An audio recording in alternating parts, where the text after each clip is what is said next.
everybody, welcome back to the PopCon Playhouse. I, of course, am your G1 host, Victor. This is PopCon, a salute to all pop culture, but mostly the 80s. I hope you're having a great time watching me build this toy shelf behind me. It just grows and grows and grows. And I bet you've also noticed something a little different up there, which we'll get to in a little while. But what's obvious is you guys like Masters of the Universe just as much as I do. They're the best videos out there.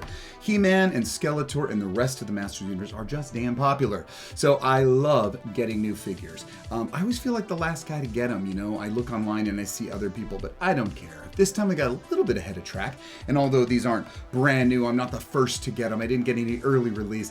I picked 3 new action figures out of Wave 7 that I'd like to show all of you. So you guys ready for a threesome? I'm talking about a bulk unboxing of Masters of the Universe Origins action figures. I love these guys. As you can tell from, of course, the new Castle Grayskull I have behind me, I'm excited to keep growing that collection and have it be the perfect MOTU collection. So I've got 3 in front of me today. Can't wait to show them, reveal them, take them out of the package, give them a little information about them, show you how beautiful they are. But you guys already know, Masters of the Universe Origins is a fantastic toy line. Really harkens back to those originals. And ever since, you know, Christmas 81, where I got He-Man and Skeletor, didn't know who the hell they were, I've wanted these guys and I keep collecting. So let's start with the first one, the one that climbs walls. That's right, it's Webster. Now Webster in his really bold blue is gonna make a pop on that shelf behind me. What's great about Webster, and I remember him from the early 80s, is that he was the first character that I got that was really outside of the original set. The original characters we all remember, know, love, and that were introduced. So him in that blue, those big red eyes, those white fangs. We're gonna see him a little closer when I do unpackage him, but what was great about him, what made him stand out to me was his action feature. That's right, he could climb walls. It says so right there. Make him climb up his line. And that action feature that he had, he has it today. Webster, evil master of escape, and it says make him climb up his line. Now let's take a quick look at the artwork on the back, because you know how much I really like seeing the package artwork. It's beautiful. The artists really give it some action, kinetic energy, and they always seem to hint to some characters that are coming up. By now we know that Buzz-Off, the heroic bee warrior, is coming in a future wave. So you'll get a close-up look here, and I'll read to you what it says. With sinister stealth and a trap-making mind, Webster poses a threat to the bravest and the brightest. Of course, he's talking about He-Man and Buzz-Off. We can see the other wave right there, and an example here of the feature with his grappling hook, pulling gently on the line. He's going to crawl up, and we'll see that in just a minute. I can't wait to open him. You guys excited about that? Should I go to the next one, or should I unbox? Let's unbox him. Here we go. Oh boy. There he goes. All right, so everybody in this wave is going to have the same comic, and that comic is Rock in a Hard Place, like between a rock and a hard place. So this comic right here will be in the rest of these figures, and we'll take a look at that a little bit later. And as usual, it came with the paper that shows which parts of Webster can be removed. So looking at him right there, gosh, he looks great. Even without extra appendages, we know he's a spider. Woo! Yeah, that's pretty scary face, even with those little extra eyeballs. Still has the same symbol and colors. Love it. On the back, we see that he has his weapon, his gun. Now this is funny. This is an orange version of the same laser rifle that came with Castle Grayskull and is in there in the weapons rack, which was great. Didn't mind that at all. Of course, when I was a kid, you'd have multiple weapons, different colors. You could share them, which was great. Now I'm just gonna briefly show Mr. Webster here. Oh, there he is. Okay, so Webster has his grappling hook, which we are going to use in a little while to see it work. We'll see this in the box a little bit more, but he's got a pretty big backpack there. Now, I remember my backpack breaking when I was a kid. I was so sad. Tried to make that work, glued it back together. My brother tried to help. Oh my gosh. You know what? They do all have a familiar scent, and that's exciting. Now, it's not just new toy smell, but it's Masters of the Universe Origins toy action figure smell. But speaking of smell, if that's our action figure that climbs walls, let's just jump right to the guy that stinks up the halls. Talking about Stinkort. Stinkort, wow, very unique. I think everybody's been looking out for this guy. He did recently appear in the Masters of the Universe Revelations on Netflix, but he never appeared in the original cartoon. He was late to the game on the action figure shelves back in the 80s, but you wanted him. I mean, who didn't? He's got that skunk-like look, and he is a repaint of the original Merman action figure. We'll talk about that a little bit later. But Stinkort looks fantastic. He does, I think he comes with his shield. So he doesn't come with any other weapon. You know why? Because, as it says says on the back, smell for odor attack. That's his weapon. And you see that girl right there. She's like, oh God, I don't. My little brother's putting Stinkort up to my face. Funny thing about Stinkort, of course, is that he comes with a smell. All right, Stinkort, evil master of odors. What a what a thing to be a master of. Now, his feature, product has real smell. It's fun. No, that's honestly what it says, and I love that. I love these little taglines, so this is exciting to have Stinkort. Do you guys know what the original Stinkort smelled like? I bet you do. It's patchouli oil. Yeah, patchouli oil. Now, patchouli oil is the same scent that Madonna's Like a Prayer album was scented with. I'm not kidding. But I suppose when you scent an action figure's plastic, an action figure that looks like a skunk in design, that patchouli is going to smell pretty foul. But anyway, I'm excited to smell this and see. Let's go ahead and look at that artwork close up.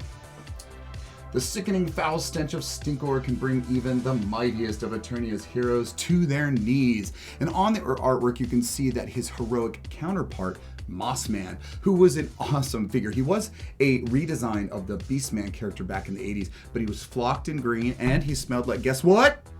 Pine. That's right, pine or forest or something, or at least we thought we did. It was probably a mental thing, you know, power of suggestion. But here we are with Stinkort. Can't wait to do it. Are you ready? I'm a little nervous that he's not going to smell, so I hope so. Just want him to smell like something. Hope that lasts. But I'm opening him up. Oh, here we go. I've been smelling my other action figures just to get that plastic smell. Same comic. There's the shield. Pulling him out.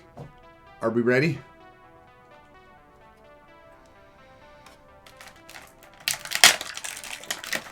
I don't know. I just don't think I smelled anything. That's gonna stink. And pun not intended.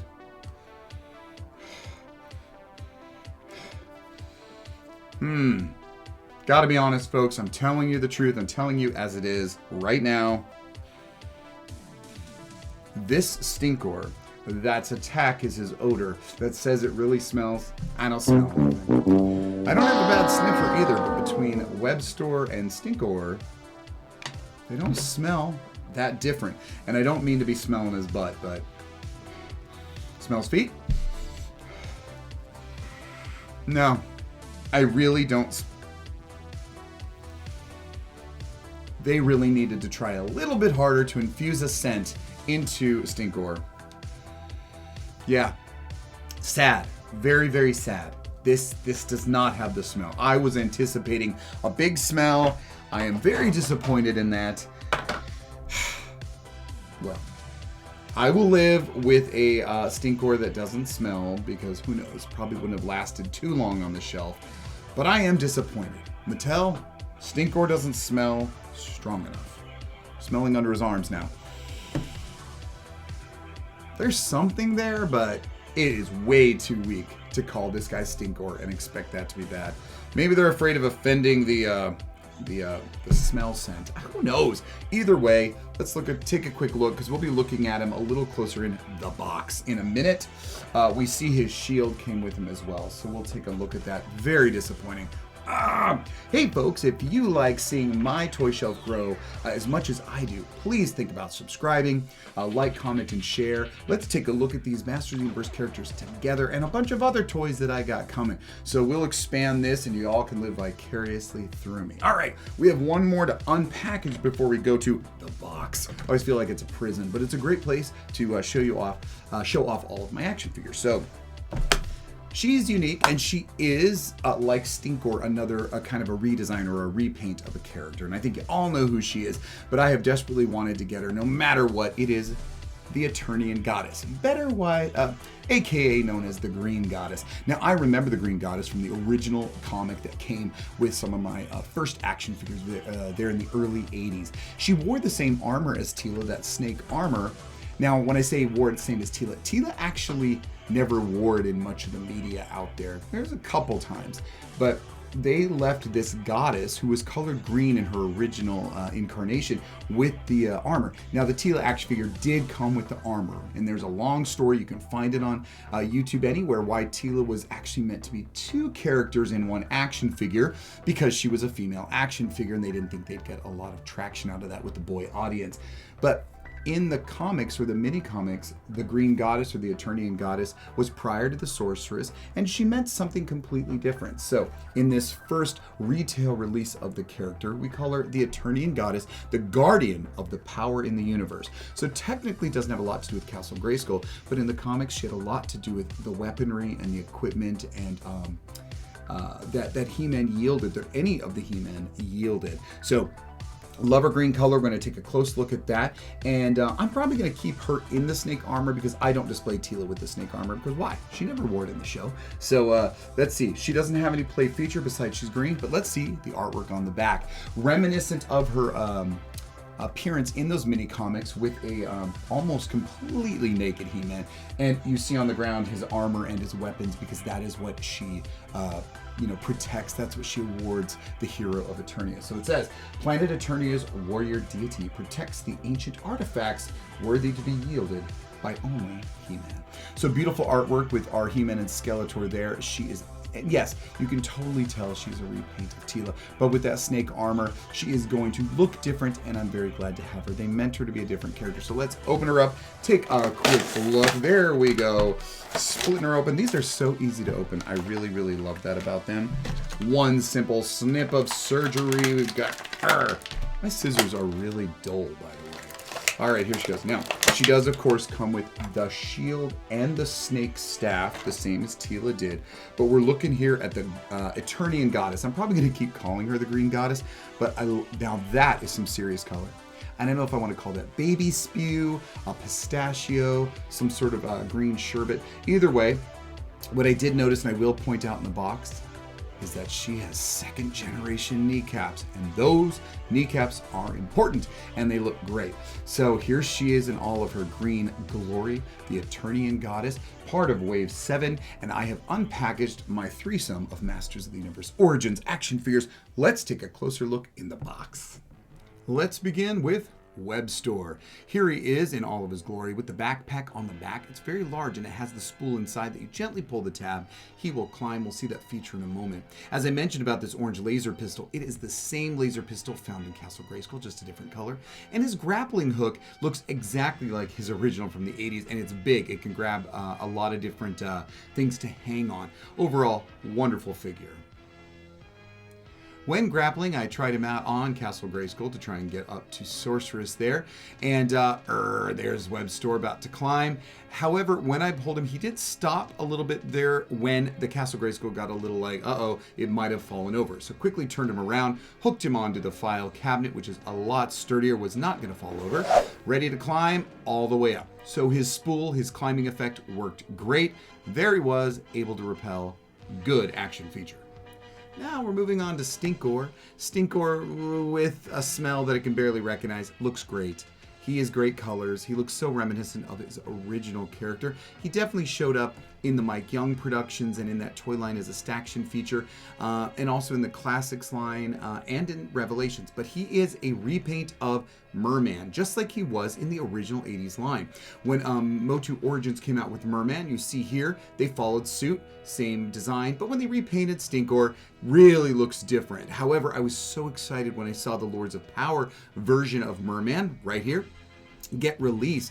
This is excellent. Look, everything's different. The boots, the belt, the armor, that head, and those cuffs, because they were giving us the conceptual Merman that I always wanted. So with that, I replaced my Origins Merman version 1 so that Stinkort could shine as an original character. Always great to have characters that don't share parts.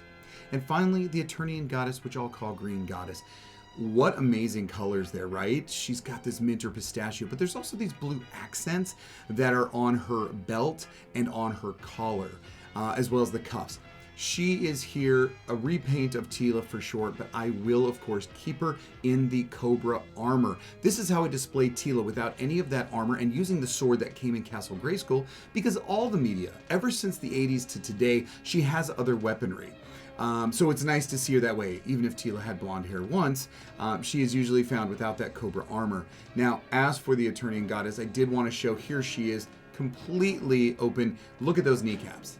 This is that version 2 kneecap, the smaller, thinner. Just think that they shape better. Look at the original Tila here. So having these smaller kneecaps makes a better silhouette for the character and better for the mold. So I put her back in her Cobra armor because I want to show all 3 of the Wave mates from Wave 7. I didn't get the Lords of Power version of Beastman because it was a conceptual Beastman that only was in very early marketing for Masters of the Universe, and I got my original Beastman that looks like the one I had as a kid. So here they are. They look pretty damn good, right? Let's check it out. Man, if this wasn't my collection, I would be jealous. I bet you're looking at it right now wishing you had this, right? Who doesn't? There's so many different characters, so many beautiful designs, all there. Hero against villain, Webster with his line up in the window, and Green Goddess looks fantastic juxtaposed against the brown door of Castle Grayskull. Well, guys, thank you so much. I hope you enjoyed my unpackaging of this threesome of Masters of the Universe Origins, the Attorney and Goddess, Stinkort, and Webster. They make a great addition back there. I hope you'll stick around for more. I've got some other great toys that I'm going to bring in too. Take a look, watch, and have a good time with me. Please subscribe, like, comment, and share, and I'll see you real soon. Until next time.